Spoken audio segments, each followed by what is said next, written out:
या बातमीपत्राचे प्रायोजक आहेत doctor Kothe's gastro liver care and GI endoscopy centre, सोलापुरातील अत्याधुनिक गॅस्ट्रो उपचार केंद्र. तुमचं पोट, लिव्हर आणि आतड्याच्या सर्व समस्यांसाठी विश्वासार्ह ठिकाण.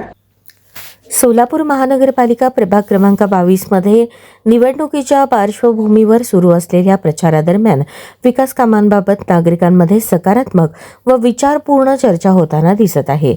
भारतीय जनता पार्टीचे उमेदवार किसन जाधव, दत्तात्रय नडगिरी, अंबिका नागेश गायकवाड, चैत्राली शिवराज गायकवाड हे पदयात्रा, घरोघरी भेटी व गाठीभेटींच्या माध्यमातून गुरुवारी धोंडिबा वस्ती, रामवाडी, अंबाबाई मंदिर परिसर येथील मतदारांशी थेट संवाद साधत असून त्यांच्या अपेक्षा, समस्या, सूचना जाणून घेत आहेत.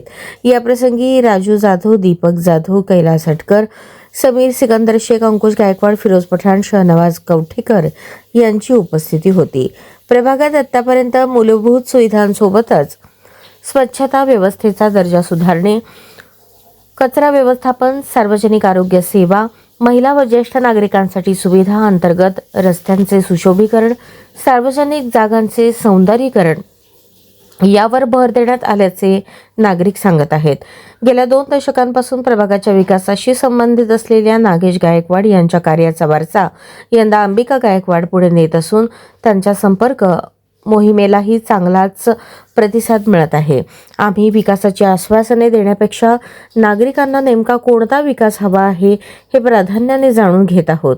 नागरिकांच्या सूचनांनुसारच पुढील काळात प्रभाग 22च्या विकासाची दिशा ठरवली जाईल असे मत उमेदवार किसन जाधव यांनी व्यक्त केले.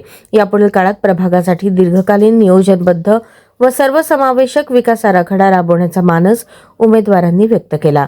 इच्छा भगवंताची परिवाराचे मार्गदर्शक, संस्थापक लक्ष्मण जाधव, माजी नगरसेवक नागेश गायकवाड यांच्या नेतृत्वात इच्छा भगवंताची परिवाराचे पदाधिकारी सदस्य यांनी देखील प्रचारादरम्यान आपली स्वतंत्र प्रचार यंत्रणा राबवत मतदारांपर्यंत जाऊन भाजपच्या 4ही उमेदवारांना विजयी करा असे आवाहन करत आहेत.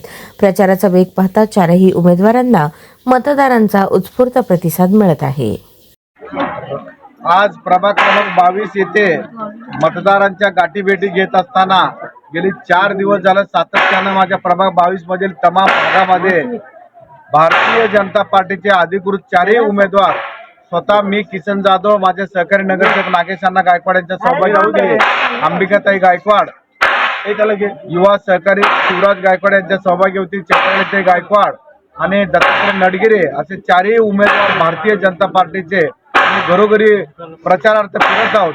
राज्याचे मुख्यमंत्री देवेंद्र फडणवीस साहेब असतील, जिल्ह्याचे पालकमंत्री जयाभाऊ गोरे साहेब असतील, शहर मध्यचे तरुण तडफदार युवा आमदार देवेंद्रदादा कोटे असतील, शहर उत्तरचे आमदार विजयकुमार देशमुख मालक असतील, शहर दक्षिणचे आमदार सुभाष बापू देशमुख असतील, अक्कलकोटचे पाणीदार आमदार सचिनदादा कल्याण शेट्टी असतील आणि भारतीय जनता पार्टी असेल, यांच्या माध्यमातून फडणवीस साहेबांच्या माध्यमातून राज्याचा विकासाचा घोडदौड सुरू आहे. जिल्ह्याचा विकास पालकमंत्री जयाभाऊ गोरेंच्या माध्यमातून सुरू आहे. शहराचा विकास, शहराचा सर्वांगीण विकास शहराचे 3ही आमदारांच्या माध्यमातून आणि अक्कलकोटचे दमदार आमदारांच्या माध्यमातून हा विकास सुरू आहे. ही विकासाची गंगा माझ्या प्रभाग 22 मध्ये यावं हा संकल्प घेऊन आम्ही मतदारांना गाठीभेटी घेत आहोत. मी मतदारांना आपल्या माध्यमातून आवाहन करू इच्छितो की किसन जाधवच्या मनातील संकल्प नसेल, नागेश गायकवाडच्या मनातील संकल्प नसेल, इतर दोन्ही उमेदवारांच्या मनातील संकल्प नसेल, ज्या ज्या ठिकाणी मी मतदारांना भेटी घेत आहे, मतदार मला प्रभाग 22चा विकास कशा पद्धतीने करावा, प्रभाग 22 मध्ये काय हवा आहे, प्रभाग 22 मध्ये कशा पद्धतीने डेव्हलपमेंट हवा आहे, मतदारांच्या मनामधील विकास येत्या सत्रामध्ये आम्ही करून दाखवणार आहोत. हा अभिवचन, हा विश्वास मी मतदारांना देत आहे.